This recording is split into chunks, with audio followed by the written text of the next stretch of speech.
Mike Jones, Reeta, Dalvin Cook said it's a light decision. I wonder how much of it is actually his decision, given the so-called plight of running backs that we've been discussing ad nauseum the last couple of weeks. Matter of fact, last week I talked to both of you guys about it.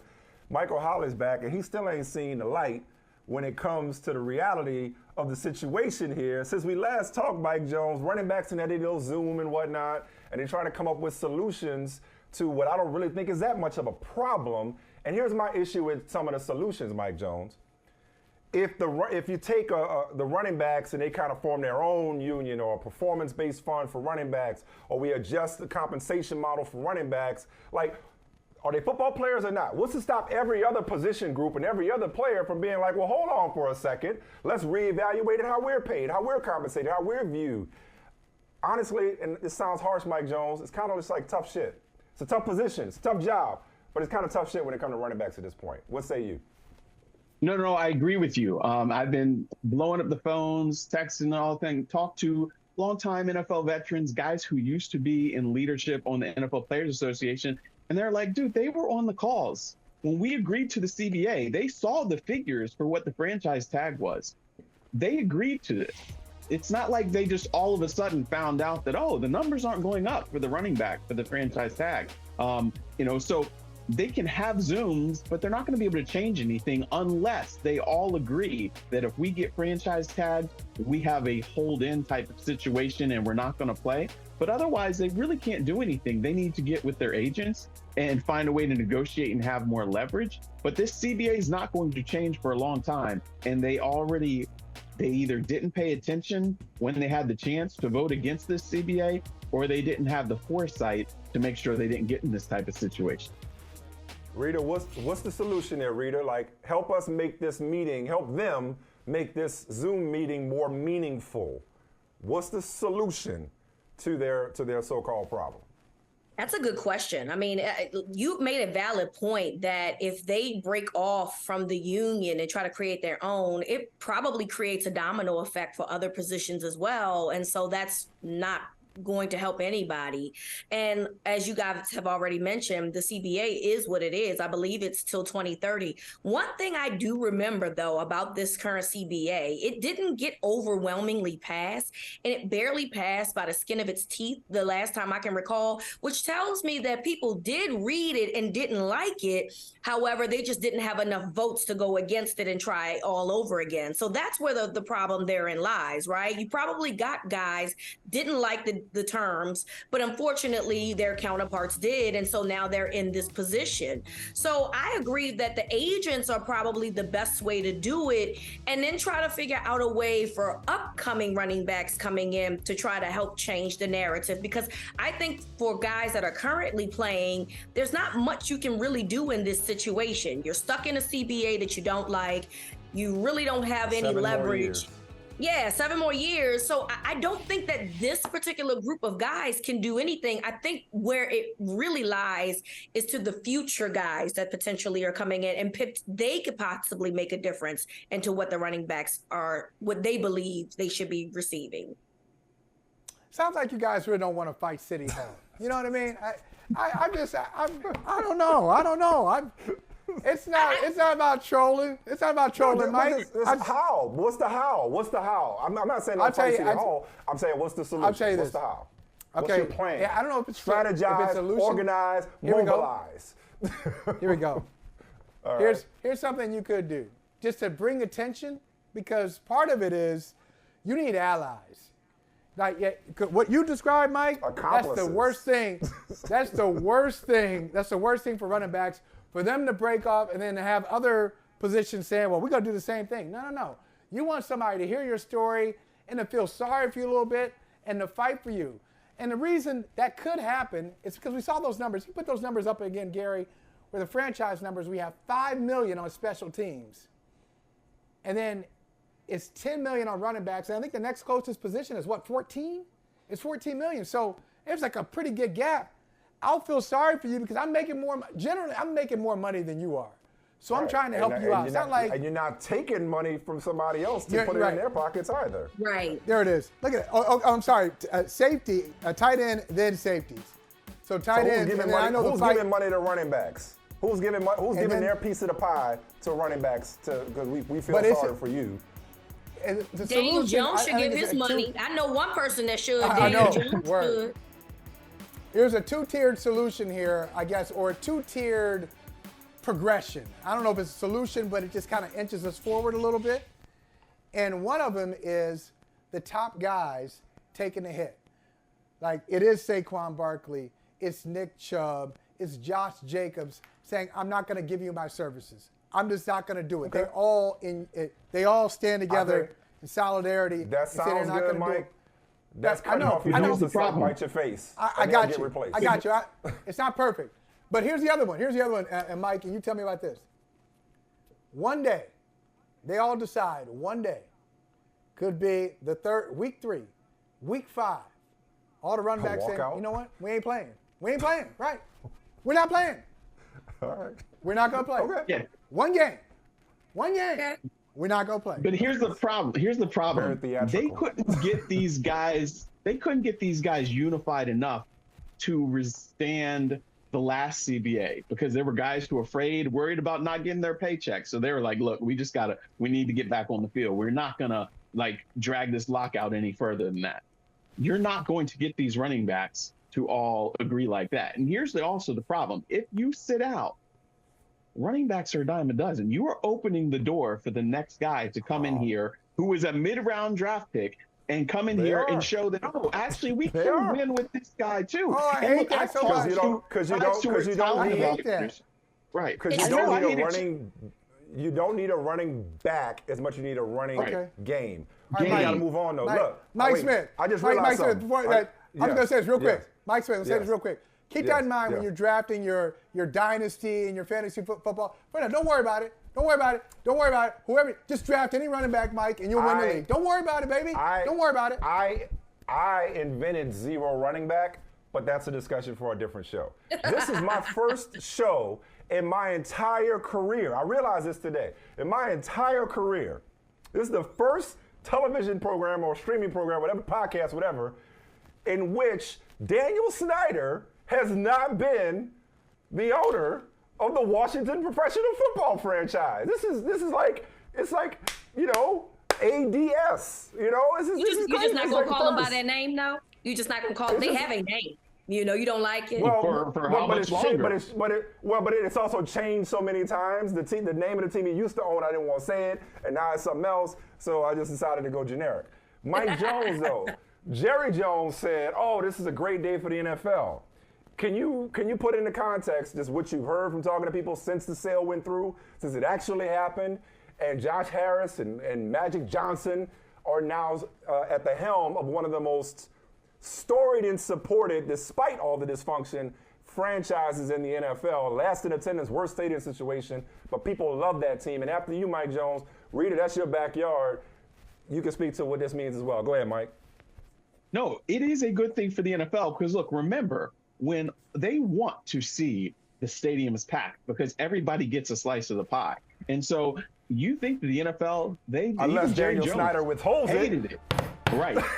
And so now they don't have to worry about that happening. They don't have to worry about empty seats and everything like that. And so the revenue is going to go up. They know that the NFL's in better shape when Washington football is healthy because the rivalries are there, the revenue is there, you're drawing the fans, and then you don't have this black eye, which is what Daniel Snyder was professionally, personally, financially for the NFL. So it is a great day for them, and they are rooting for Josh Harris and Magic Johnson to turn this thing around and make them a successful threat in the NFC because that's just better for business for everybody.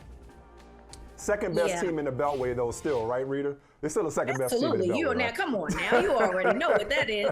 We ain't even in that Beltway, though. Let's be clear. We $6.95 over here. They $4.95, so that's different. However, what I will say is I agree with Mike in the sense of that, look, they're in the NFC East, right? I mean, those 4 teams are historically franchises.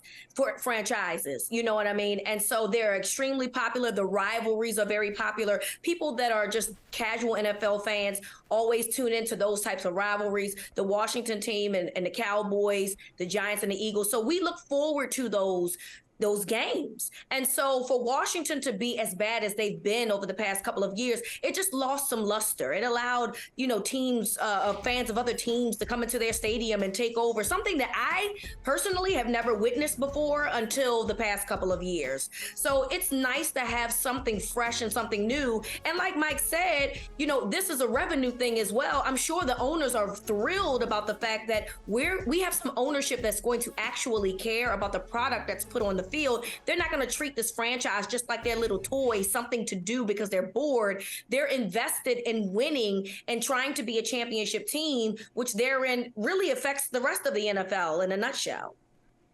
Michael, you got in your feed, it actually happened. Have you processed that it's real? The ding dong, the witch is actually there? I was just waiting. I was waiting for some kind of snag, some kind of delay. It can't be Maybe real. Somebody, this can't actually be happening. Somebody came to his defense. But I'll tell you, the underrated part of this thing is the headline that it was unanimously approved. I mean, Daniel Snyder, in the end, they don't agree on you nothing. Want to talk about? I'm just saying, NFL owners don't agree on nothing. No nothing. Yeah, I mean, there was nobody who said I abstain. There wasn't this boy saying, you know what, he was all right for us. Everybody. Right. I don't like Magic Johnson. I'm a Larry Bird guy. No, thank you. But you know what this really is like, though? This is like it really is like an expansion situation. I'm happy. In all seriousness, I'm happy for DC. They had to deal with this because they had. Think about when Snyder took over the team. They thought it would be a completely different experience. He hasn't changed all that much, but because he was a Washington fan and he loved Joe Gibbs and all that stuff, when he bought the team, there was optimism that somebody who really cared about the franchise was going to turn this thing around. Right. And it has descended. Every year it's gotten worse and worse. He brings in another layer of just awfulness. And so I'm glad that they are able, playoff appearances, right? nearly a quarter century of this. So I'm happy. Hey, Washington, welcome to the NFL again. I'm sure with all this passion and all this enthusiasm, I wouldn't be surprised if Washington in the next couple of years does some positive things because it's almost like they've been on the outside of the NFL for 25 years. Yeah, and I will say this. I grew up in the area. Look, when he bought the team and the first thing he did was to start hanging out with Jerry Jones, there were concerns. We were like, this guy wants to be friends with the Cowboys? No, you can't be friends with the Cowboys. So not surprised it went terrible. But look at Josh Harris and what he did, taking over the 76ers, turning them around, making them one of the premier teams in the NBA's Eastern Conference. That's what Washington fans have. They can look at that track record and have hope that, okay, it can't get any worse, and hopefully it's much better. There's nowhere to go but up. I want to talk about another perennial laughing stock that not the Commanders, but the Jets have the longest, I believe, active postseason drought in North American professional team sports. Yep. Does that drought end this year, Reeta? Because, I mean, listen, I know it's training camp. I know ain't nobody hitting. But, like, listen, watching Aaron Rodgers hook up with another 17 in the back of the end zone, I'm like, listen, the hype might just be real in New York. And that's a damn tough division, man. Miami's a playoff team from last year. We know what Buffalo got. Patriots will have their say in some way, shape, or form. But this team look like it's finally got it all. Even a few running backs. Reeta. I mean, listen, the Jets have all of the things in place, right? They have the quarterback situation. They have the running back situation. They have good wide receivers. Their secondary is good. So they have all the things in place. But you already mentioned they're in a division that's going to be really good with Buffalo and Miami. Sorry, Holly, I'm not going to mention the Patriots, but it is what it is. I mean, Bill Belichick is there, right? But the AFC, the AFC in general is a gauntlet. I mean, you still have the AFC North that has the Ravens, that has the Bengals. Oh, yeah, the Browns have done some changes this year, and Deshaun Watson should be playing for a first full season bearing injury. You have the Jaguars, who's getting a wide receiver back that they didn't even have last year, and it's going to be a big weapon for them. You still have the Chiefs. I mean, the Chargers, if you really want to bring them up. There's so many teams in the AFC that are really destined to be something good, and everybody's just going to beat each other up. And the question is going to be, number one, is Aaron Rodgers going to be able to sustain that, because he's older? He's somewhere close to my age at this point playing football. And so are you going to be able to sustain that? Because the Jets are really going to have to rely on him in order for their success to be, to come to fruition. But the AFC is just so deep. I want to say yes, but then when you start looking at all the other teams, I just don't know if that's possible. I like it. I like where she's going. Mike Jones, what do you think? No, I agree with her. I don't see how they get past the Bills. I don't see how they get past the Dolphins. Well, if Tua's healthy, they might not even get past Bill Belichick and the Patriots. With that defense and the offense being better now. It takes time. Do you trust Mac Jones, Mike? Do you trust Mac Jones? I need to know. Bill O'Brien. It's better than what he was working with. If anybody can get him back on track, his regression was not because of Mac Jones. That was because he had Matt Patricia, who's a disaster, who was running the offense. But it takes time. Yes, we saw Tom Brady come in there in Tampa Bay and win a Super Bowl right away, but that was a veteran team that was ready to win. This is a young team that's still on the come up, and so it's going to take a little bit of time. Yeah, it doesn't just happen just because we saw those teams do it. It doesn't mean Aaron Rodgers is going to as well. Yeah. Since we were talking about bad owners, we were talking about Daniel Snyder. Look, the Jets' ownership is not great either, and I think they have kind of sold everyone a narrative that is just false.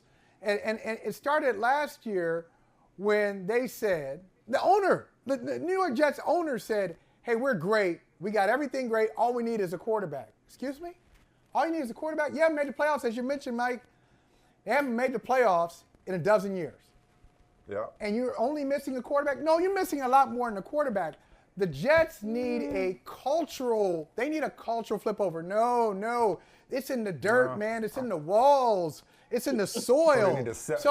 Short of selling the team, the GM and the head coach seem like they know that they got their shit together. I think Robert Saleh has done what you're talking about, Michael, in terms of a culture. Yeah. Bro, do you realize how much they were being held back by that position last year? At one point, weren't they like 6-2? Okay. Did you watch Zach Wilson last year? So I watched the whole season. They were 6-2. You're right. At one point, Michael, they were 7-4. They were 7-4, and they lost 6 straight games. But let's put that all on the quarterback. Let's pretend like the quarterback was the only problem we had last year. Let's pretend that we have a championship-ready defense. When I will point out to you, Reeta, you don't want to mention the Patriots? The Patriots, nobody said the Patriots had a championship-level defense. You realize the Jets gave up 30 fewer points. That's it, 30. So about 2 points per game. 2 points per game less than the Patriots. You're right. I'm just telling you. Honestly, they would have made the playoffs if Brees Hall would have been healthy, or they should just have more running backs. If they had more running backs, they didn't need a quarterback. They needed more running backs. They were a 7-10. They were a 7-10 team last year, and I think Reeta was right on point.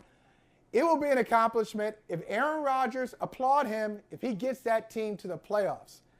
People talking about the Jets in the Super Bowl. I guarantee you that won't happen. They are not a Super Bowl team. They may be a playoff team. Not in Kansas City or Joe Burrow's conference, as long as Kansas City pays Chris Jones. Kansas City, Cincinnati, Baltimore, Buffalo. Roll the music, Gary. Last thing before we let y'all go. Inbounds or out of bounds for the Tennessee Titans to be flexing in the Houston Oilers throwbacks? It's still too soon for me. Yeah, I mean they did wear those uniforms for 2 years in Tennessee. But you left. Yes, they did. We get a divorce. We get a divorce. You don't get to wear my ring. Don't. You don't get to wear my ring when we get to Houston. Oh my God! I love them when Warren Moon and Steve McNair and them used to wear them. I don't love them on the Tennessee Titans. But they were on the Tennessee Oilers for 2 years. I want to see them wear ones at home and ones in Houston. The Texans should be the ones wearing those. I agree with that. That's on the Texans. I agree with that. I agree. I agree. They should have But negotiated they were the that. Tennessee Hey. Oilers for 2 years. That did happen. Hey, Mike. You can't just act like it didn't happen, friend. Mike Smith, Mike Smith, and Mike Jones. What the name was gonna be. Mike Smith and Mike Jones, like both of y'all said. It's like both of y'all said, hey, negotiations, you were there. Why wouldn't the Texans kind of negotiate the Oilers into their history? Kind of write that in there. That's a little addendum. You should have included that. Loved it. Yeah, no, I think technically the Titans have that franchise encyclopedia. They have that history. Okay, temporarily when they were nomadic, they were called the Oilers temporarily. But no, you don't get to get divorced and still keep the ring, still keep my last name. No. Excuse me, I have my ring. What you talking about? I don't know what you talking about. That's right. Keep that ring. It was a gift. I didn't mean to get personal. That was a gift. You don't wear the ring, though. This. You don't wear it, Reeta. Hey, thank you for watching Brother from Another. If you haven't hit that subscribe button, go ahead and do that now. Don't forget, you can catch us 3 to 4 weekdays on PeacockTV.com and on Sirius XM Channel 85.